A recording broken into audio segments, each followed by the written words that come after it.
নমস্কার। সন্ধ্যের আড্ডার বিশেষ নিবেদন অলৌকিকের 15তম পর্বে আপনাদের সকলকে স্বাগত জানাই। আজ আমরা পাঠ করব অতীন বন্দ্যোপাধ্যায়ের লেখা কার হাত। অতীন বন্দ্যোপাধ্যায় 1934 সালে ঢাকার বিক্রমপুরের সামন্দি থেকে একটি রাঢ় কুলীন ব্রাহ্মণ পরিবারে জন্মগ্রহণ করেন। দেশভাগের পর তিনি ভারতে চলে আসেন। 1956 সালে বাণিজ্যে স্নাতক ডিগ্রি অর্জন করেন এবং পরবর্তীতে কলকাতা বিশ্ববিদ্যালয় থেকে শিক্ষক প্রশিক্ষণের ডিগ্রিও অর্জন করেন। ওনার প্রথম গল্প বহরমপুরের অবসর পত্রিকায় প্রকাশিত হয়। পরবর্তীতে তিনি অনেক রচনা লিখেছিলেন, কিন্তু তার মাস্টারপিসটাকে দেশভাগের 4টি অংশের ট্রিলজি হিসেবে বিবেচনা করা হয়: নীলকণ্ঠ পাখির খঞ্জে, মানুষের ঘরবাড়ি, অলৌকিক জলযান এবং ঈশ্বরের বাগান।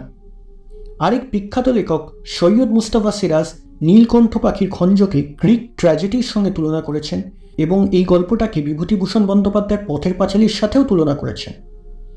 আজকের গল্পে আওয়াজ দেওয়ার জন্য সুচেতনা রে এবং কেয়া পণ্ডিতকে অসংখ্য ধন্যবাদ। শুরু হতে চলেছে আজকের গল্প কার হাত। আমার বাড়ি ফিরতে বেশ রাত হয়। কাগজের অফিসে কাজের চাপ থাকলে যা হয়, কোনো খবর বাদ না যায়। আবার গুরুত্ব পাবে কোন খবর, কি হবে মেন হেডলাইন, সেকেন্ড হেডলাইন কিংবা আরও সব দেখে শুনে মোটামুটি কাগজের প্রথম পাতার লেআউট দেখে ফিরতে হয়। অফিস থেকে গাড়িতে ঘন্টা খানেকের পথ। বাড়ি ফিরতে ফিরতে রাত 11টা, কখনো 12টা হয়। একমাত্র স্ত্রী এবং রান্নার লোকটা বাদে অত রাত পর্যন্ত কেউ জেগে থাকে না। কোনোদিন মেজ ছেলে পড়াশোনার চাপ থাকলে জেগে থাকে, কিন্তু সেদিন বাড়ি ফিরে দেখেছি সবাই জেগে। রাত নেহাত কম হয়নি।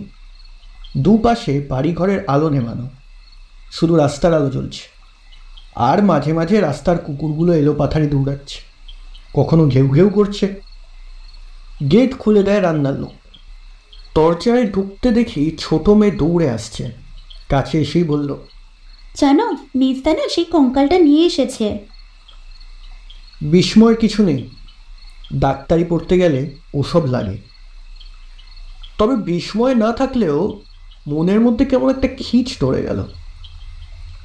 হাজার হলেও নিজের বাড়ি বলে কথা, তাছাড়া সংস্কার যাবে কোথায়? বললাম, কোথায় রেখেছো ওটা? দাদার খাটের নিচে। খাটের নিচে রাখতে গেল কেন? সিঁড়ির চাতালে রেখে দিলেই পারত। সঙ্গে সঙ্গে মনে হলো এসব বলা বোধহয় ঠিক হলো না। কঙ্কালটা সম্পর্কে আমারও ভীতি আছে। এই কঙ্কাল নিয়ে আসার ব্যাপারে বাড়িতে কিছুটা ত্রাস সৃষ্টি হয়েছিল, সবচেয়ে বেশি গিন্নি এবং ছোট মেয়ে সোনালির।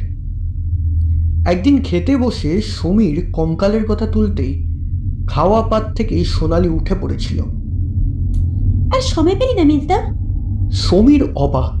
সে বলেছিল, তোদের সবকিছুতেই না বাড়াবাড়ি। খেতে বসে সমীরের সাহস দেখে আমার বেশ গর্বই হয়েছিল। এই তো তার 18 পার হয়েছে। কঙ্কাল সম্পর্কে ওর কোনো খিঁচ নেই।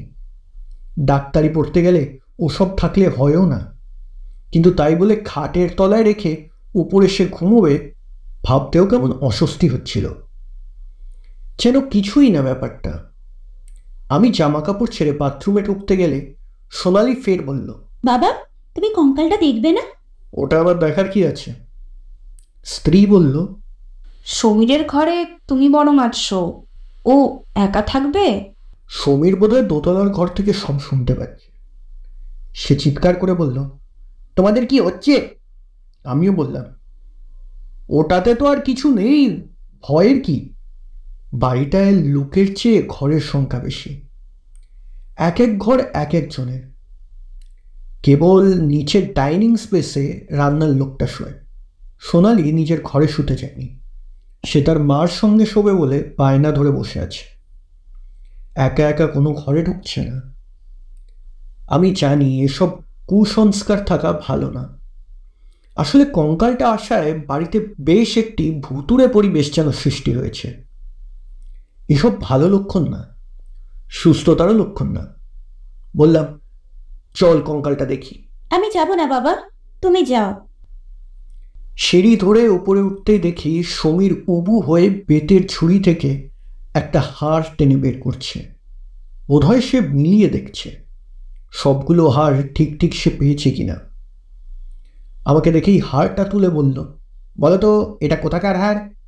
আমি কি করে জানবো? হাতের হাড়টার নাম হিউমারাস। হিউমারাস বলার সঙ্গে সঙ্গে টেবিলের দিকে চোখ গেল। একটা পুরো অ্যার্টিকুলেটেড হাতের কঙ্কাল টেবিলে, আঙুলগুলো ছড়ানো। সত্যজিৎ বাবু মণিহার ছবিতে এমন একটা হাতের কঙ্কাল ছপাত করে পড়তে দেখেছিলাম, ঠিক সেইভাবে হাতের কঙ্কাল আর আঙুলগুলো ছড়িয়ে রেখেছে। ভেতরে কেমন যেন কেঁপে উঠলাম। কঙ্কালটা আলগা থাকলে এতটা হয়তো বিভৎস লাগত না। সবই আলগা এনেছিস?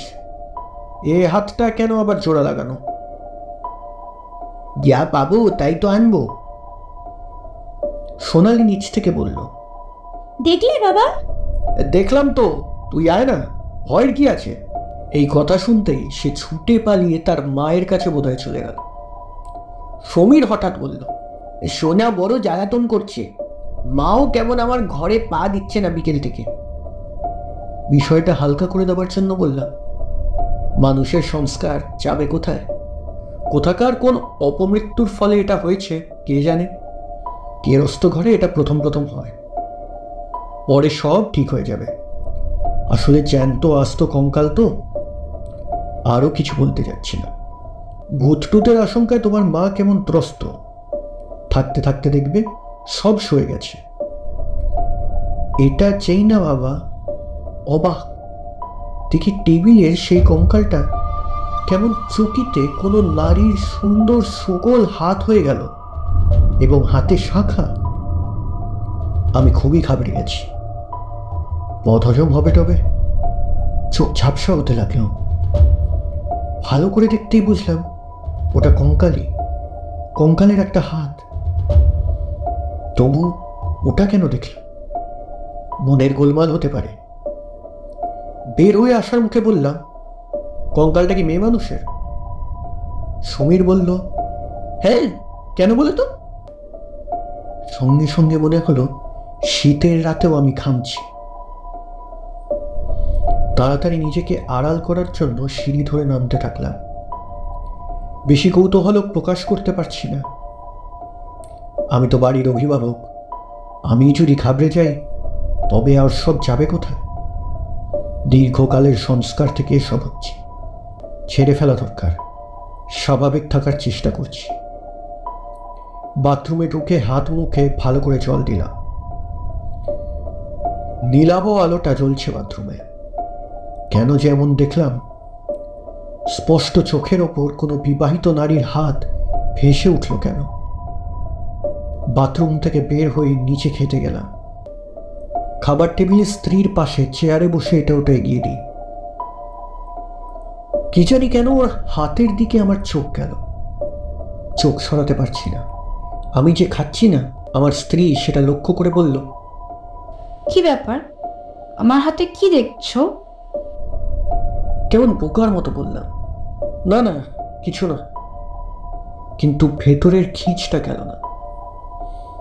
রাতে কেন জানি ভালো ঘুমও হলো না। পাশের ঘরে সমীর, তার খাটের নিচে একটা কঙ্কাল। কেমন একটা অলক্ষণে ব্যাপার ঘটে গেল চোখের ওপর। তাছাড়া যদি সমীর ভয় টয় পায়, এসব দুশ্চিন্তা প্রায় সারাটা রাতই এপাশ ওপাশ করলাম। সাহসেও কুলোচ্ছে না যে যাব ওর ঘরে। ঘর থেকে কঙ্কালের ছুরিটা চাতালে তুলে রাখবো, যেন ঘরে গেলেই হা হা করে তেড়ে আসবে হাতটা। হাওয়ায় কিংবা বাতাসে একটা কাটা হাত ভেসে বেড়াতে দেখলে, কিংবা টেবিলের ওপর পড়ে থাকলে কার না ভয় লাগে? কাঁচের জানলায় দেখলাম কখন পূব আকাশ ফর্সা হতে শুরু করেছে। টিনের আলো ফুটতেই কেমন সব অস্বস্তি কেটে গেল। সমীর ঠিকঠাক আছে তো? ভেতরে ভয় ধরে যেতেই ওর ঘরের দরজার লক খুলে ভেতরে ঢুকে দেখি ফোঁস ফোঁস করে ঘুমোচ্ছে সমীর। ওর মাথার কাছে সেই হাতের কঙ্কালটা। ওটা তো টেবিলে ছিল। রাতে ওর মাথার কাছে নেই, ওটা কে রাখে? সমীরকে ডেকে তুলে জিজ্ঞেস করতে পারি, কিন্তু সাত সকালেই বা বলি কি করে?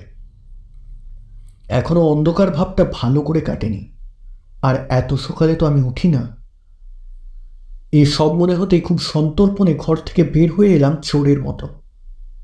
যদি জেগে গিয়ে দেখে আমি তার বিছানার পাশে দাঁড়িয়ে আছি, ঘাবড়ে যেতে পারে। সকালে চা খাবারের সময় দেখলাম সমীর স্নানে যাচ্ছে। 8টার মধ্যে তাকে কলেজে বেরোতে হবে। এই শোন, কাছে এলে বললাম, হাড় টাড় নিয়ে শুতে তোর ঘেন্না হয় না? হয় কথাটা ইচ্ছে করেই বললাম না। ওটা তো টেবিলে থাকে, ওখানে গেল কি করে? তুই রেখেছিস? কি জানি, মনে করতে পারছি না। এতে দ্বন্দ্ব আরো বেড়ে গেল। মনে করতে পারছিস না মানে? আমার কথায় সমীর যেন অবাক হয়ে গেল। আমার মুখে কি সে কোনো ত্রাস দেখতে পাচ্ছে? সে বলল, আমার অত খেয়াল নেই। বিষয়টা আর ঘাটালাম না। সে নিচে নেমে গেল। মনের মধ্যে দ্বন্দ্বটা কুচ্ছে না। অশরীরী আত্মা টাত্মা নিয়েও তেমন আমার একটা বিশ্বাস নেই, কিন্তু নিজের চোখকে অবিশ্বাস করি কি করে? কেমন একটা বিপদের আশঙ্কা ভেতরে অনুভব করলাম। সমীরকে কলেজে যাবার সময় বললাম, আইডেন্টিটি কার্ড নিয়েছিস তো? সাবধানে যাস।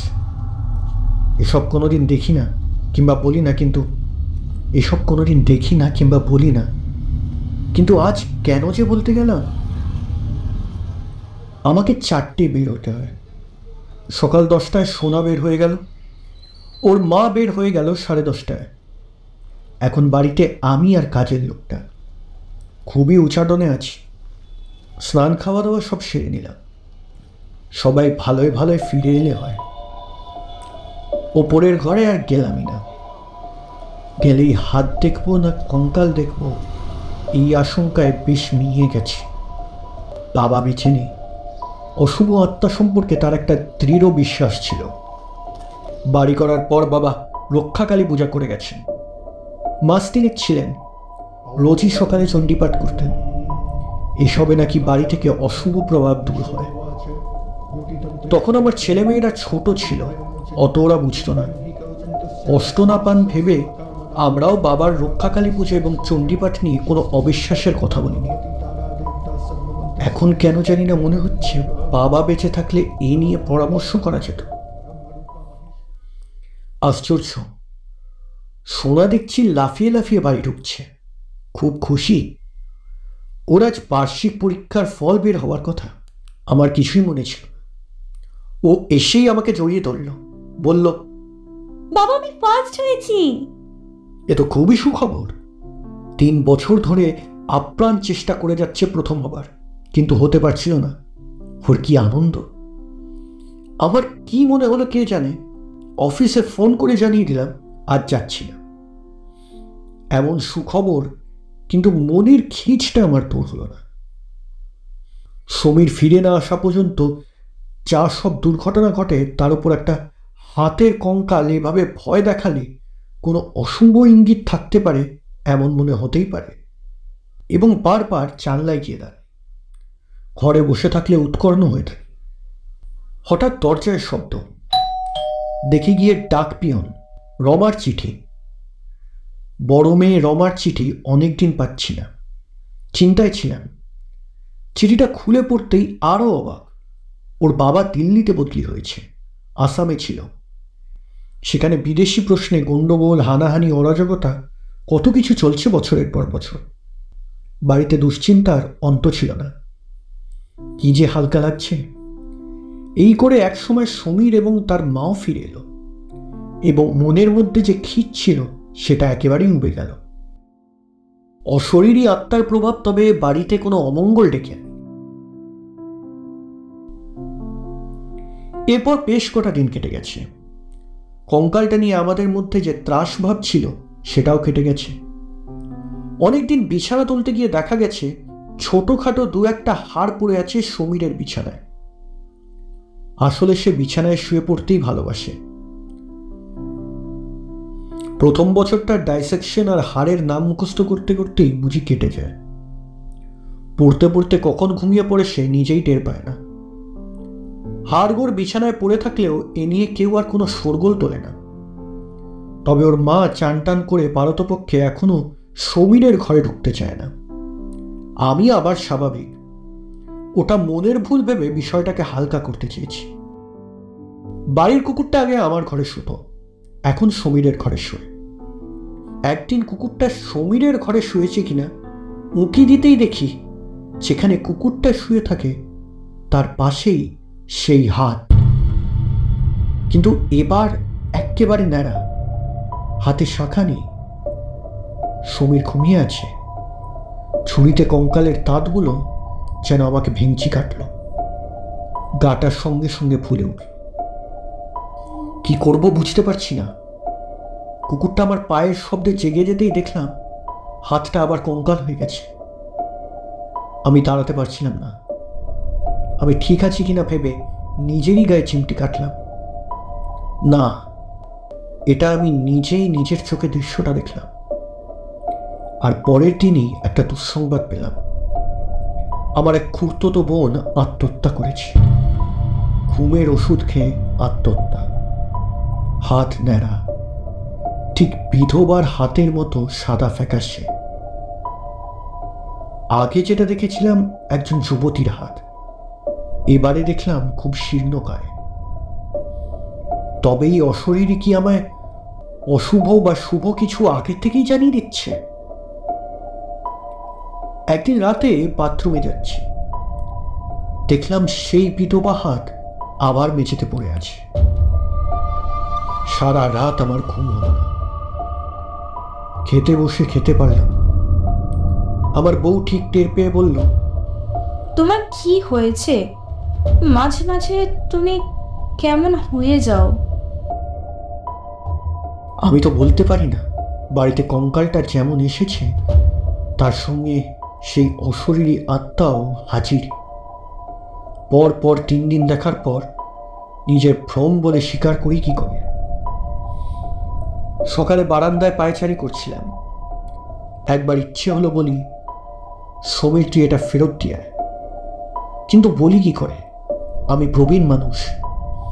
আমার মধ্যে যদি বিভীষিকা দেখা দেয় একটা কঙ্কালের কাণ্ড কারখানায়, তাও আস্ত কঙ্কাল নয়, শুধু একটা হাতের কঙ্কাল, তবে সমীরের মতো ছেলে মানুষের পক্ষে মাথা ঠিক রাখাই দায় হবে। কাউকে তো বলা যায় না। আবার বাড়িটা কঙ্কালটা আসায় ভুতুরে বাড়ি হয়ে গেছে ভাবতেও কেমন খারাপ লাগছিল।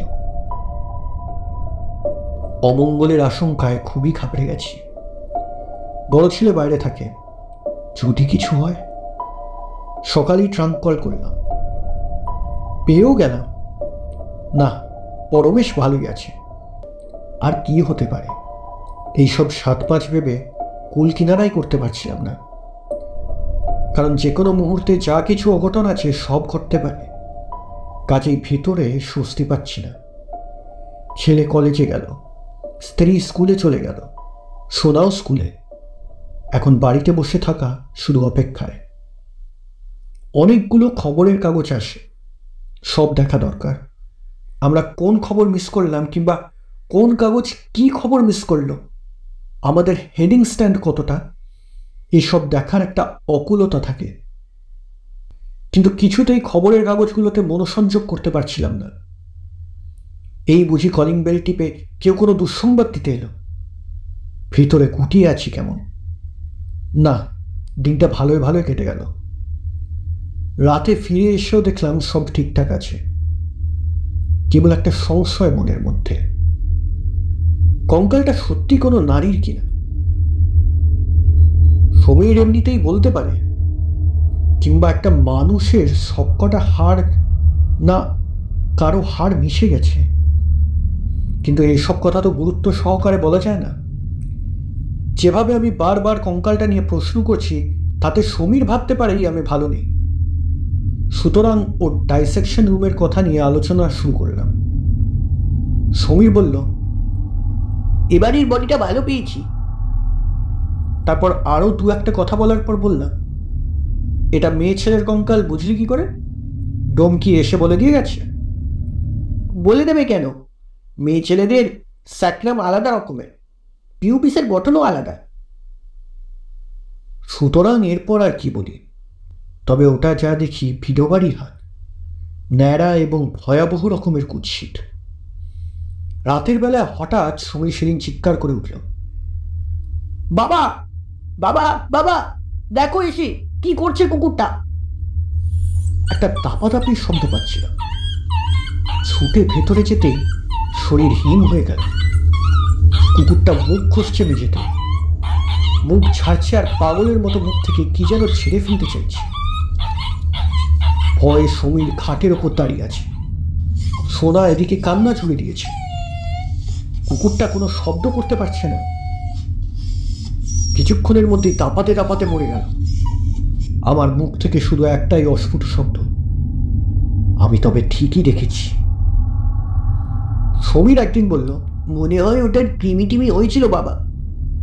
আমি কিছু বললাম না, কারণ হাতটা যদি আবার দেখি তবে আর বিপদ সামনে বুঝতে পারি। আমার স্ত্রী একদিন বলল, তোমার শরীর এত ভেঙে পড়ছে কেন? কি চেহারা হয়েছে তোমার?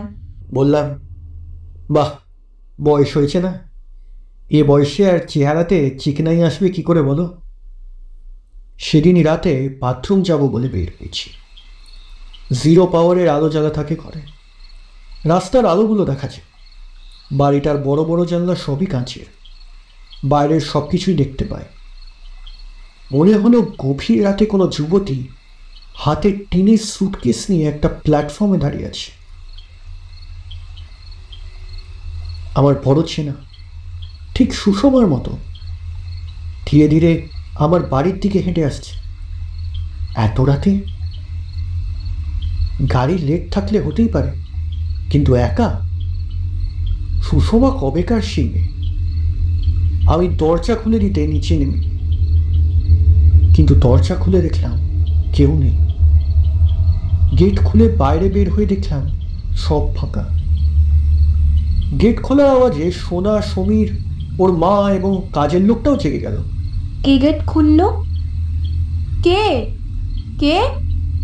নিচ থেকে বললাম, আরে আমি। এত রাতে কোথায় যাচ্ছ? বলে সবাই ছুটে এলো। সবার চোখ মুখ ভারী উদ্বেগ। তাই তো, প্ল্যাটফর্ম আসবে কোথা থেকে? এত রাতে কেউ বাড়ি আসে? আর সুসময় বা যুবতী থাকবে কেন? সেও তো প্রৌঢ়া হয়ে গেছে। ইস, কি যে ভুল দেখলাম। মাথা ফাতা খারাপ হয়ে যায়নি তো? তবে কঙ্কালটা কি সুষমার? সেই গিয়ে বাড়িতে হাজির। ধুস, কি যে ভাবছি। এমনিতেই ঘুম পাতলা, মাঝে মাঝে ঘুম হয় না। আজ 2টো ঘুমের ট্যাবলেট খেয়ে শুয়ে পড়তে যাব। এমন সময় সমীর, সোনা এবং তাদের মা পাশে দাঁড়িয়ে কৈফিয়ত চাইছে। দরজা খুলে কোথায় যাচ্ছিলে? কুকুরটার অস্বাভাবিক মৃত্যুর পর সমীর কেমন কিছুটা সংশয়তে ভুগছে। আমি বললাম, মনে হলো কেউ হাঁটছে, তো চোরের যা উৎপাত। প্ল্যাটফর্ম অথবা সুষমার কথাটা এড়িয়ে গেলাম। আর সুষমা তো আমাদের দেশের বাড়িতে বছর খানেকের জন্য ছিল। তখন আমি কলেজে পড়ি। সুষমা আর ওর দাদা আমাদের দুঃসম্পর্কের আত্মীয়। দেশ ভাগ হবার পর ওরা আমাদের বাড়িতে এসে বছর খানেক ছিল। বাঁশবেড়ের দিকে ওর দাদার চটকলে চাকরি হয়ে গেলে সুষমাও চলে যায়। তবে সুষমা এই বছর খানেক আমার ঘরের সব কিছু এত সুন্দর করে সাজিয়ে রাখত, বই, জামা, প্যান্ট, সব কিছু। সে বাড়ি গোছগাছ করে রাখত। ও আমার চেয়ে বছর 2-3 ছোটই হবে। ফ্রক পরার বয়স চাইনি তখন, কিন্তু আমাদের সময়টাতে 12-14 বছর হলেও মেয়েদের শাড়ি পরার নিয়ম ছিল। যাবার দিন আমি সুষমাকে ট্রেনে তুলতে গিয়েছিলাম। টিনের সুটকেসটা নিয়ে সে যখন ট্রেনে উঠে গেছিল তখন আমার বুকটা কেমন ভারী হয়ে গেল। সুষমা জানলায় মুখ রেখে আমাকে দেখছে, চোখে জল চিকচিক করছিলাম। শুয়ে শুয়ে পুরনো স্মৃতি হাটকাচ্ছিলাম। সমীরের ঘরের কঙ্কালটা সুষমার হতে যাবে কেন? যদিও এরপর জানি না সুষমা কোথায় আছে। সে গিয়ে আমাকে চিঠিও দেয়নি, ওর দাদা বাবাকে চিঠি দিত। তাতে অবশ্য সুষমার কথা বিশেষত থাকতো না। চিঠিও একদিন বন্ধ হয়ে গেল। আমার মেজমাসি একবার বাড়ি গেলে বলেছিলেন সুষমার বিয়ে হয়ে গেছে। মেজমাসির ননদের মেয়ে সুষমা। এসব ভাবলে ঘুম আসবে না। 2টো ঘুমের ট্যাবলেট খেয়েছি, চোখ বুজে আসছে। হঠাৎ একটা খুট শব্দে ঘুমটা ভেঙে গেল। চোখ মেলতে পারছি না, তবু খোলার চেষ্টা করছি। একটা কাঁচের গ্লাস পড়ে ভেঙে গেল দেখলাম। সত্যি সুষমার মতো কেউ দাঁড়িয়ে শিগরে, হাতটা আমার চোখের ওপর বাড়িয়ে রেখেছে। হাতের শাখা যেন হাত ঘুরিয়ে সে তার শাখার সৌন্দর্য দেখাচ্ছে। এবারে আর পারলাম না, উঠে বসলাম। তারপরেই সব ফাঁকা। বুঝতেই পারছি আমি প্রচণ্ড ঘামছি, জল তেষ্টা পেয়েছি। নেমে জল খেলাম। আর ঘুম হলো না, অবসাদ শরীরে। ভোরের দিকে ঘুমটা এলো এবং বেশ বেলায় ঘুম ভাঙল। এত বেলা করে আমি কখনো উঠি না। ঘুম থেকে উঠে দেখছি স্ত্রী আয়নার সামনে দাঁড়িয়ে চুল আঁচড়াচ্ছে। কপালে সুন্দর করে টিপ পড়ছে সিঁদুরে। ওর টিপ পড়া দেখে বললাম, জানো 2-1 দিনের মধ্যে কোনো সুখবর পাবো? এবং পেলামও। বড় ছেলে পরমেশ চিঠিতে জানিয়েছে সে হ্যালে যোগ দিয়েছে। বড় ছেলের অনেক দিনের স্বপ্ন তাহলে এতদিনে সফল হলো। আসলে খুলে বললাম না, হাতে তার শাখা পড়া দেখেছি। শাখা থাকলে কোনো না কোনো শুভ খবর পায়, না থাকলে অশুভ খবর। কেউ আমাকে আগেই সতর্ক করে দিয়ে যায়। হাতটা যে কার? এরপর আর অনেক দিন কিছু দেখি না। সুষমার কথাও ভুলে গেছি। মেয়ে জামাই বাড়িতে। বেশ উৎসবের মতো কটা দিন কেটে গেল। নাতি নাতনিকে নিয়ে চিড়িয়াখানা, বিধান শিশু উদ্যান ঘুরে বেড়ালাম। একদিন গুপিগাইন বাগাবাইনও দেখলাম। এই করতে করতে ওদের যাবার দিন এসে গেল। রিজার্ভেশন ঠিক। ওরা এলাহাবাদে 2 দিন কাটিয়ে দিল্লি যাবে। মাঝে একবার মোগলসরাইতে নামার কথা। সেখানে মেয়ের ননদ থাকে।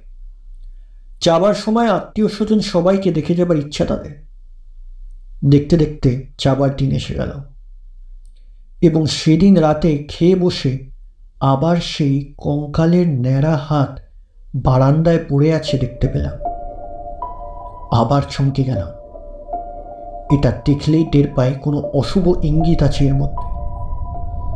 খাবার টেবিলেই অরূপকে বললাম, কাল তোমাদের যাওয়া হবে না, টিকিট ক্যান্সেল করো। ওরা তো অবাক। অরূপ বলল, কেন গো, কাল গেলে কি হবে? আমার মন ঠিক সায় দিচ্ছে না। স্ত্রী ভীষণ রেগে গিয়ে বলল, তুমি যে কি না, এই হয়েছে। এরপর মেয়ের দিকে তাকিয়ে বলল, তোর বাবা যেন আজকাল কেমন হয়ে গেছে।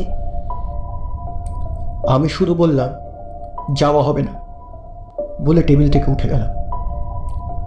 রাতে আমার ঘরে অরূপ এলো। বলল, আবার রিজার্ভেশন কবে পাওয়া যাবে? আমি বললাম, সে আমি ঠিক করে দেবো, তোমাদেরকে ভাবতে হবে না। 2 দিন বাদে খবরের অফিসে টেলিপ্রিন্টারে ভেসে উঠল খবরটা। এলাহাবাদের কাছে ভয়ঙ্কর ট্রেন দুর্ঘটনা। 82 জন দুর্ঘটনাস্থলেই মারা গেছে। 2টো বগি চুরমার।